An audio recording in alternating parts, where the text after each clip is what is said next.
There is a warning at the beginning of Saludos Amigos that says that this cartoon is racist and offensive and you should be aware of this. This is actually not as bad as it was made out to be.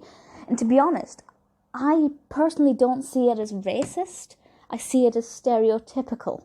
And because they're not making fun of the culture or cultures that are presented, I don't think it's really that bad. To me, it's no different to, do you know those textbooks you get at school that give you like an insight into a different culture? And they're usually pretty stereotypical, but you wouldn't consider them racist. So it's certainly not so bad that Disney were not willing to put it onto Disney Plus, which is where I watched it. It was released originally in 1942, obviously a product of its time. They wouldn't produce something like this now. And certain Disney characters, along with their Disney animators, go to various places in South America. And through 4 animated shorts, we kind of get introduced to the cultures, the people, things they like. And apart from 2 occasions where they called a llama weird and music odd, or it might have been the other way on, it's actually very complimentary and talks very positively about these cultures and the experiences you would have there as a tourist. So it's not negative in the slightest. So I wouldn't really consider it offensive. Obviously, I'm none of these cultures, but it is stereotypical, it is over the top, and that's obviously something to bear in mind. So as I said, there are 4 shorts, and I apologise in advance if I really badly pronounce any of these words. The first one is just called Lake Titicaca, where Donald Duck goes to visit the lake, and we get introduced to some of the locals and what life is like around there, and we get introduced to a llama. And this one's quite one of the longest of the 4 shorts. They're not 100% equal, I don't believe. But yeah, I found it interesting and complimentary. I don't think it was offensive at all.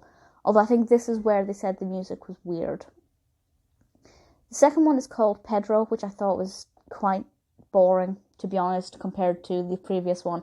Pedro is an aeroplane, and he is from an airport near Santiago, which is in Chile. And the story is all about him going to get his post, his mail bag, and some problems he comes up against. And it doesn't really mention anything about the lifestyle of Santiago or Chile in general or anything like that. It was not informative. I do not understand what the point of this one is compared to the rest. Pedro was not a good short at all. The other one's El Gaucho Goofy, and obviously Goofy is in this one. He is playing an American cowboy, and he goes to the Argentinian Pampas to learn the way of the native gaucho, to quote Wikipedia. And this one's pretty interesting. It is very inappropriate. Goofy is smoking a cigarette, but actually in the film Galloping Gaucho, the short film Galloping Gaucho, Mickey Mouse smokes a cigarette and drinks beer in that one as well. So that's not unique to this feature. I should point out this is referred to as a feature film, but it's only 40 minutes. It's not, horrifically long or anything else. This one is probably, I think, the most stereotypical of them all. But apart from a moment where it looked like they were strangling a gaucho with a lasso, I didn't see anything wrong with it. Probably, as I said, probably the most over the top. But compared to the short, the Galloping Gaucho, it's actually a lot tamer. And I do love Goofy. And the last one is Aquarela do Brasil, which I've almost definitely not pronounced correctly, which means watercolor of Brazil. And here we get the character Jose Carioca from Rio de Janeiro, in Brazil, of course. And he shows Donald Duck around South America.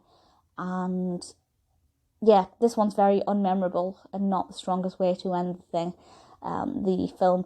Out of the 4 of them, I think Lake Titicaca is the most complimentary, it's the most informative, it's the one that to me most resembles the kind of textbooks you'd get in school, as I said, where you have, usually they're focused from children's perspectives and a child will introduce their family to the reader and things like that.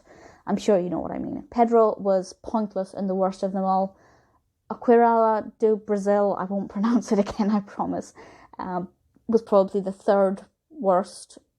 and then El Gaucho Goofy is kind of second. So Lake Titicaca, El Gaucho Goofy, the Brazilian one, and Pedro. That's kind of the order I'd rank them. They are informative, or at least certainly the top one or two, they're informative.